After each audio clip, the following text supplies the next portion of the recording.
Hi Team Titans, ito po si Ramil, ang inyong team leader. Tuturuan ko po kayo para matuto kayong mag-register ng new Technopreneur.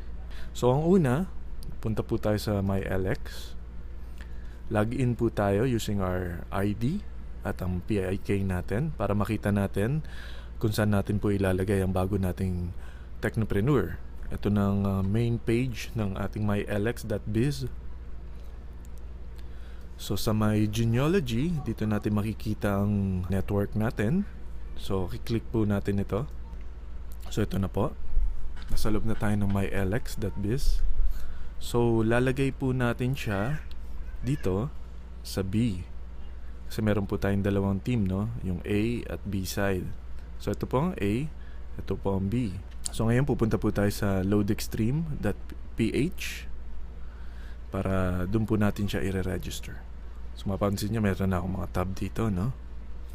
So ganito po ang itsura ng Technopreneur card. Ito po yung harap, ito po yung likod.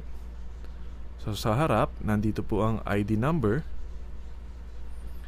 At sa likod naman po, nandun po ang tinatawag na SAC or Subscriber Activation Code at ang PPSC ng Product Pack Sales Code, no? So kailangan po natin itong mga data na to para sa registration.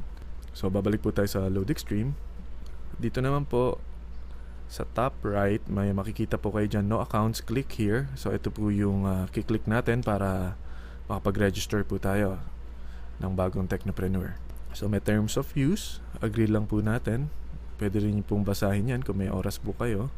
So dito lalagay natin ang full name, address, region, province, town, birthday, cellphone number niya na gagamitin, ID number, SAC, ito po yung nasa card ng Technopreneur card, at email.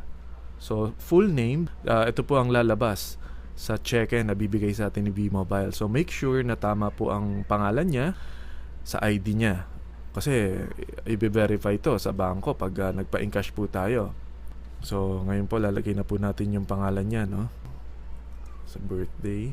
Susundin lang po natin ang format ng birthday. Nandito po ang sample.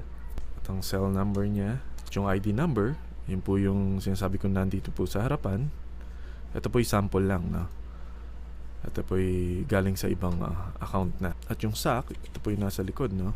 At ang email niya. So pagkatapos nyo pong ma-fill upan lahat ng mga personal information niya, pag-click na po natin ng submit.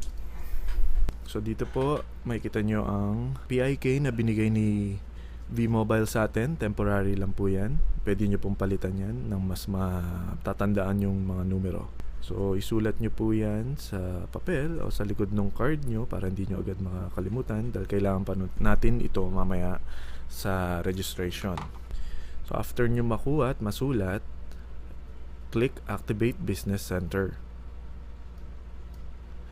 Dito nyo na gagamitin yung binigay sa inyo na PIK. So dito isusulat ko ng PIK.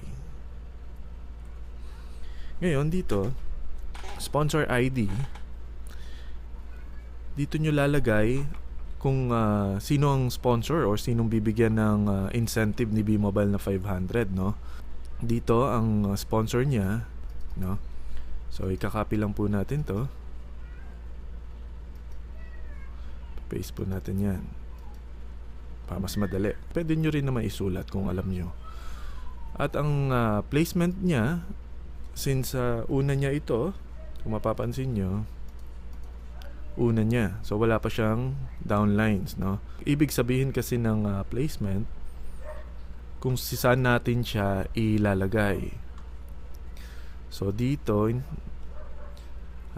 dito pa rin, sa kanya pa rin natin siya ididikit. Maliban na lang kung meron na siyang ibang downlines, ang kukunin nating ID ay yung ID kanyari ni number 2 or ni number 3, no? Kung doon natin siya ikakabit. Ganun lang po naman eh. So ngayon kukunin ko ulit to, copy and paste, at lalagay ko po siya sa Team B, Team A and Team B. So dito, doon siya pupunta agad sa Team A.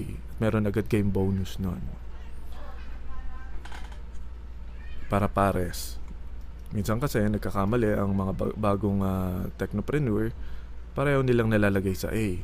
So ang mangyayari nun, automatic na ilalagay ni system dito. So nalagay niya sa A at pangalawa, naglagay pa rin siya sa A, so automatic lalagay niya sa baba yun. So imbis na sana meron kayong pair, dito napunta. So mahirap yon. Touch move tayo. Papa-reconstruct pa natin yung kay B-Mobile. So kapag nandito na lahat ng mga data at numbers, so isasubmit na natin siya. So dito nakalagay na yung information, no? So pwede nyo siya in-check. Ang sales sponsor niya si Jenny V, then ang placement niya si Jenny V pa rin, at ang position Team B. So pag nakuha nyo na, lagay nyo ulit yung PIK niya.